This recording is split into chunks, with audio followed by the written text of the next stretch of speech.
tiger. So he's about 285 pounds, which is significantly smaller than the largest subspecies, which is the Amurs, which can get up to 600 pounds. So I know he looks pretty big, but he's actually fairly small. We do have a female on the other side. Her name is Kamala, and she's 180 pounds. So she's kind of the size of like a giant dog. Hi, handsome.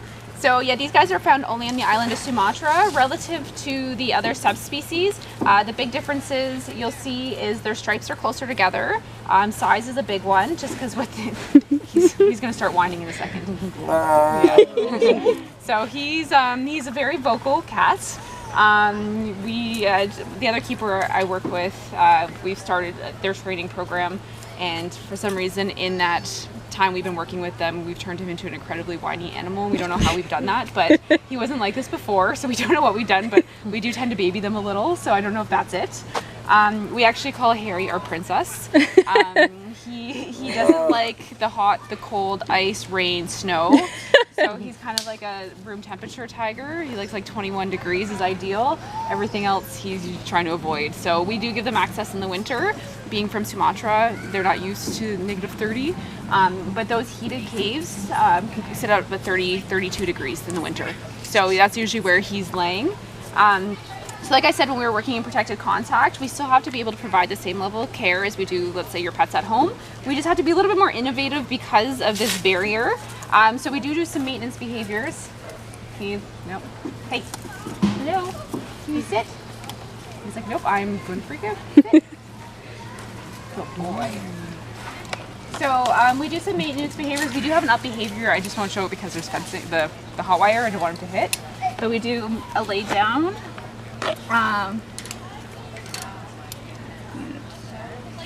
Okay. Take your time. Can you sit? Can you get your paw? Paw? No, that's. Can I get your paw? Okay, well it's hot, so we'll do that. That's all we'll do right now. But the big ones with these guys, we just call those maintenance. At least with that, with the up behavior, we can get a really good look at that underbelly. If we need to, the paw allows us to see if he's limping. We can kind of check. We're working on the other paw, a little bit slower progression.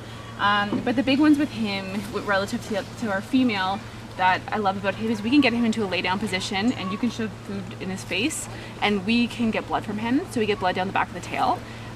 We can pretty much almost use any gauge needle, like he's just a rock star. We just got 3 mils of blood on him last week. And we do injection training. So for vaccines, he had a dental surgery back in the fall. So for the dental surgery, we were able to knock him down. We just injected him, moved him over to the next pen. So we get him in a position like that. I would be feeding him, and then one of the technicians would come in and she would just pretty much hit him right in the hip, and he would go down. He went down beautifully. It was perfect. Our female, so in the wild, these guys, the Sumatrans anyways, they have about a 50 square kilometer territory, and a female has a home range of about 25, so a male will overlap multiple females' home ranges. But he's got to eat, and he probably eats about 60 to 70 animals a year. And that's his job, to kind of find a mate, establish that territory. And other than that, it's pretty simple. Still, these guys are facing some pretty dire things in the wild, but in terms of a behavior, the females now, they are caring for offspring, and then they're teaching those offspring how to hunt. So you really see those personality traits, and talking to other keepers that work with tigers, you see them. The males are a little bit just more easier going. Okay. You're not starving. He's actually overweight, so he's not starving, I promise. But you see those personality differences. He just wants to be fed, and he just wants to lay there, and that's it for him.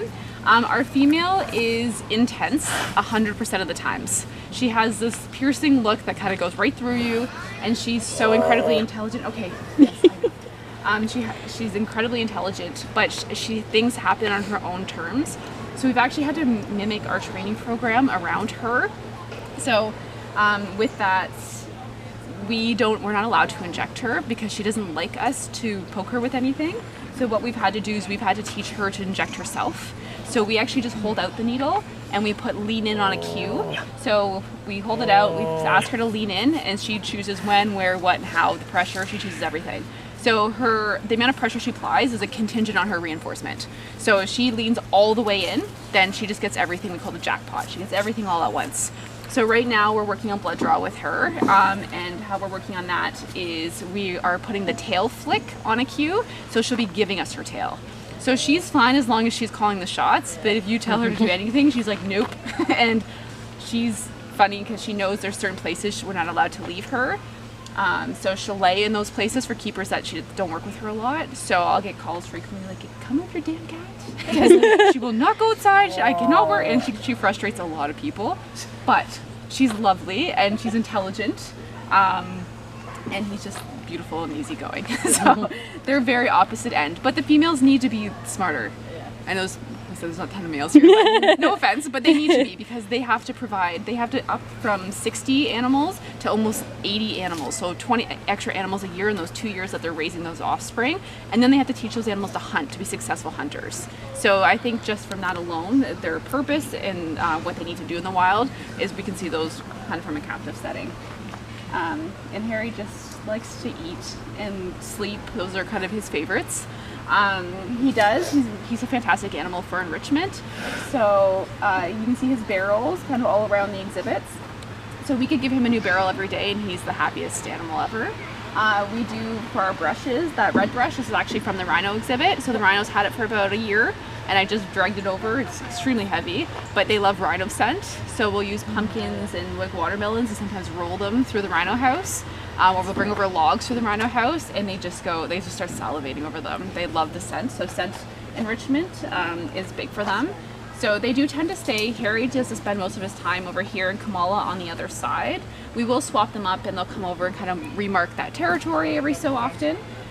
But he does actually prefer, and she prefers, and we actually did a study about 2 years ago, just looking at pacing habits with these guys and how we can get on top of it, and they found that they actually preferred sides. We used to switch them every day multiple times, and we'd still see pacing, so we didn't know what we were doing wrong, but we weren't sure if they couldn't establish kind of like a home range or like a territory, let's say. So once we started leaving them on a particular side, it decreased. Hers was like 72% and his was like 68%. So we do once in a while still open, we'll give them both exhibits, he'll go around and mark, but for the most part, they actually prefer to be on, thank God they don't prefer the same side, because that would have been challenging. But yeah, and that's how we keep them, and we've noticed drastically a difference in that, but we're also pretty on top of it. There's a couple of us, I hate it, so usually if something's going on, we'll always come over, we'll do a training session, we'll try to find a way that we can kind of mitigate and get on top of that. So these guys in terms of, what do you see?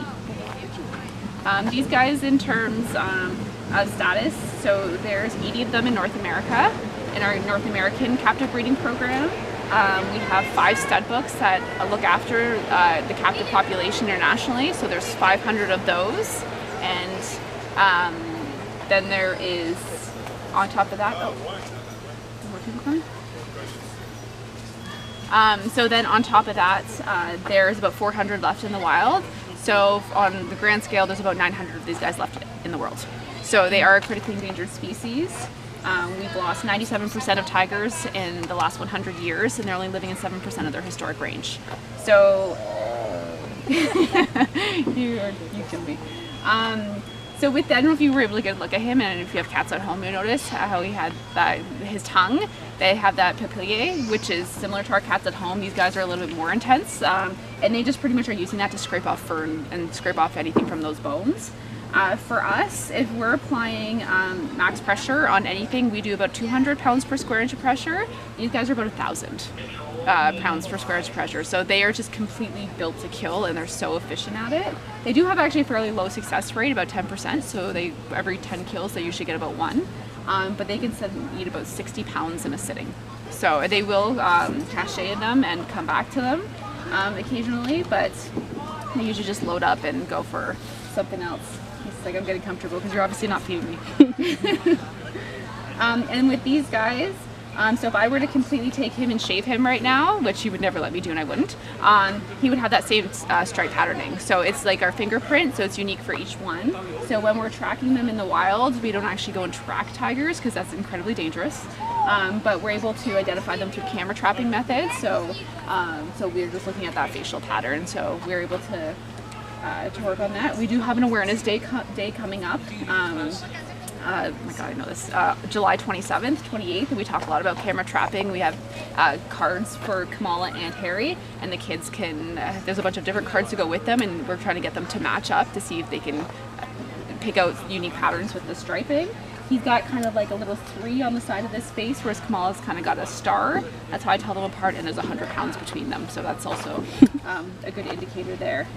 You're being extremely well behaved. It's because he's hot and he doesn't want to move. Does anyone have any questions about these guys?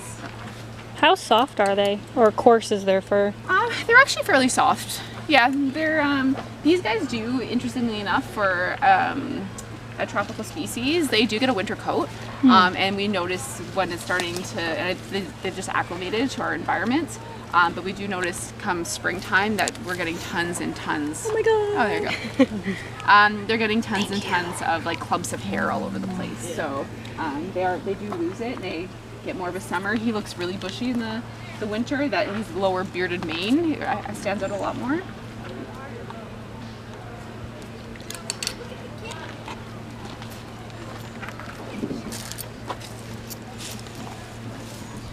Anyone else have any questions? How long are his whiskers? So these guys, their whiskers are actually much longer, not much longer, but they're longer than the other species, subspecies. And that's because the Sumatran rainforest is so incredibly dense that they actually use that because they're a nocturnal hunter. They will use those long whiskers to kind of help navigate through that heavy brush. So it kind of gives them a little bit easier maneuvering and such. But I think they said, I want to say about 6 inches, 6.5 inches is what they estimate. The teeth are like the size of a key, so they about 2.5 to 3 inches, and the claws can come out to 3 inches. So everything they've been made perfectly to just, they're ambush predators, so they'll sit. He's like, yes, I'm perfect. They will sit and watch prey for quite a while before they make an attack. But they're pretty fast. They're just not endurance animals, so they'll go. But they are solitary, so usually you won't see them hunting in groups. So they definitely have to wait out, and they have to be patient because they don't have the dynamics of like wolves or lions. They don't have that pride kind of helping them. So, Sarah, did you want to talk a bit about SSP and them? Yeah. So we actually just found out, which I guess is great for the species, but it completely breaks my heart. That these guys are part of a species survival plan. So with the 80 in North America, we don't get to choose out of like a tiger catalog, like we want this one and this one. So based on genetics, they know the grandparents, great-grandparents of all these animals. So we want to keep them genetically as diverse as possible. So Harry and Kamala came here on a recommendation to breed. Kamala unfortunately was given an implant in LA, and to live with her brothers for a temporary period of time. They've been finding that there's been issues with this implant, and then we knocked her down for a dental, and we also found some cysts on her ovaries. So she doesn't cycle like normal cats. Through our training program, we were able to inject her with an estrogen variant to actually boost her. She was able to get a little bit higher, but not high enough. Harry's also an incredibly respectful animal, which isn't always fantastic for breeding. As he's trying to eat bugs. So that wasn't ideal, but so she's now 12. She's never had offspring. So the SSP just last week has made a recommendation for Kamala to be what we call surplus. So she's kind of going into a retirement. There's currently no more breeding, and I don't know at 12 years old how successful she would be, to be honest. And knowing her personality, I don't know that as well. But I love her. I love Harry, but I definitely, Kamala's one of my favorites. No offense. And so they will be bringing a 3-year-old here for Harry in the next year to breed. So we're waiting to find out where Kamala will be going. So that breaks my heart, but we will be getting Harry a girlfriend. So that all kind of came down the wire the last week or so. So we should hopefully have cubs the next couple years, which is exciting. Yeah, it's one of those kind of stay tuned. But that's what the SSP does. They know, they look at their genetics, and that's one of the reasons we take blood as well, so we can determine matches based on that as well. So hopefully Harry will have a girlfriend, because he does like Kamala. She just doesn't reciprocate the feelings. She does through the mesh, but then when they're like face to face, she's like, no, go away. And then he kind of goes and sits in a corner and cries. So, Right? He makes that whining noise at her.